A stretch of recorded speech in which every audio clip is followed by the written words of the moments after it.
Tato Dayak Iban adalah seni ukir atau rajah tubuh yang menjadi bagian dari tradisi dan religi serta simbolisasi kehidupan suku Dayak Iban, yaitu salah satu subsuku Dayak yang mendiami Pulau Kalimantan, Borneo.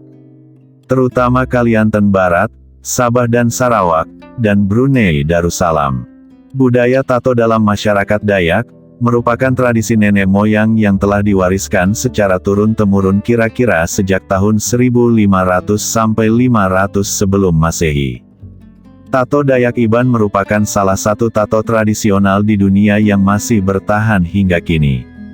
Di antara suku-suku bangsa di dunia yang memiliki budaya tato adalah suku Indian Amerika, Maori, Selandia Baru, Rapa Nui Pulau Paskah, dan Chin, Burma. Di Indonesia budaya tato dimiliki oleh suku Mentawai di Sumatera Barat, suku Moi di Papua, suku Bali, dan suku Dayak di Kalimantan. Budaya tato suku Dayak diduga berasal dari daratan Asia, Cina Selatan, daerah asal nenek moyang suku Dayak. Di Pulau Kalimantan imigran ras Proto Melayu ini melahirkan suku Dayak yang berkembang menjadi ratusan subsuku kecil. Meskipun memiliki akar yang sama, setiap subsuku mengembangkan tradisi, adat istiadat, dan seni budaya dengan ciri khas masing-masing. Iban termasuk salah satu subsuku Dayak yang mengembangkan budaya tato selain Kenyah, Kayan, Bahau, Saban, Ngaju, dan Bakumpai. Masyarakat Iban menyebut tato sebagai uker atau pantang. Dibandingkan tato milik subsuku lain, seperti Dayak Kayan, pantang Iban cenderung lebih kasar, atau berukuran lebih besar dan tidak terlalu rumit detail. Tato dalam masyarakat Dayak, termasuk Dayak Iban, dianggap sakral karena bermakna spiritual. Orang Iban meyakini bila pemilik tato meninggal, warna tatonya akan berubah keemasan lalu menjadi penerang penuntun jiwanya untuk menemukan jalan ke surga.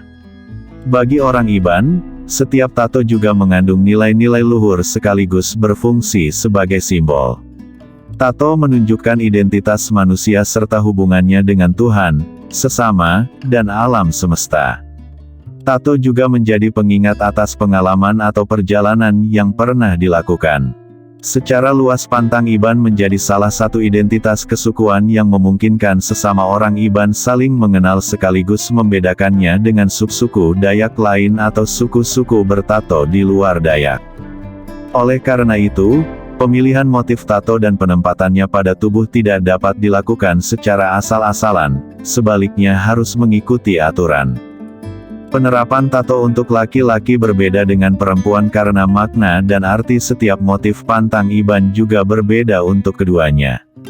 Sebagai contoh, dahulu pada masa maraknya perang antar suku, laki-laki Iban yang turut mengayau ritual memenggal kepala musuh berhak mengukir motif tegulun pada buku-buku jarinya. Sementara, tato pada jemari perempuan Iban menunjukkan penguasaannya atas suatu keterampilan, seperti menenun, menari, dan menyanyi. Motif bunga terung yang dirajah pada bahu pundak kaum laki-laki Iban merupakan simbol kedewasaan, keberanian, dan kekuatan atau kejantanan. Sementara motif uker degok yang berbentuk bulat memanjang dirajah dari pangkal leher bagian depan hingga bagian bawah dagu merupakan identitas orang Iban. Tato juga dapat menunjukkan bahwa si empunya sudah merantau keluar daerah atau keluar negeri. Motif pala tumpah yang dirajah pada lengan kaum perempuan menunjukkan statusnya. Berbagai bentuk alami dan motif tradisional lain juga dipercaya menjadi pralambang suatu kekuatan. Misalnya, buah tengkawang melambangkan kekuatan magis. Alat yang digunakan untuk menusuk kulit ari dalam proses merajah tubuh orang Iban menggunakan jarum atau duri semak atau pohon tertentu, misalnya duri pohon jeruk. Satu atau beberapa jarum duri dijepit dengan pelaik, yaitu semacam kayu kecil yang dibelah ujungnya.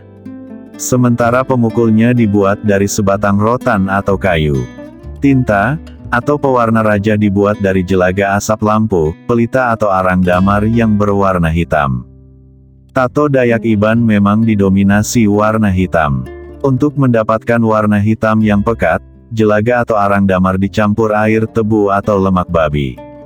Campuran tersebut dikeringkan hingga mengkristal dan dapat dicairkan lagi bila hendak digunakan. Pembuatan pantang iban secara tradisional menggunakan metode ketukan pukulan tangan. Sejumlah jarum atau duri yang dijepit dengan pelaik dicelupkan ke dalam pewarna, lalu secara perlahan dipukul-pukulkan ke permukaan kulit sesuai motif yang tergambar. Luka karena jarum, duri akan menjadi koreng, dan setelah kering akan tampaklah motif tato berwarna hitam. Pembuatan pantang iban secara tradisional memerlukan waktu relatif lebih lama dibandingkan penatoan dengan mesin. Waktu pembuatan juga dipengaruhi ukuran dan tingkat kerumitan motif. Misalnya, satu motif sederhana dapat selesai dalam waktu sekitar 2 jam. Rasa sakit akibat proses penatoan berbeda untuk setiap orang, dan tidak ada ramuan apapun yang diberikan untuk mengatasi rasa sakit. Orang yang baru pertama kali ditato biasanya mengalami demam akibat luka tato. Orang iban harus memiliki cukup keberanian untuk merajah tubuhnya.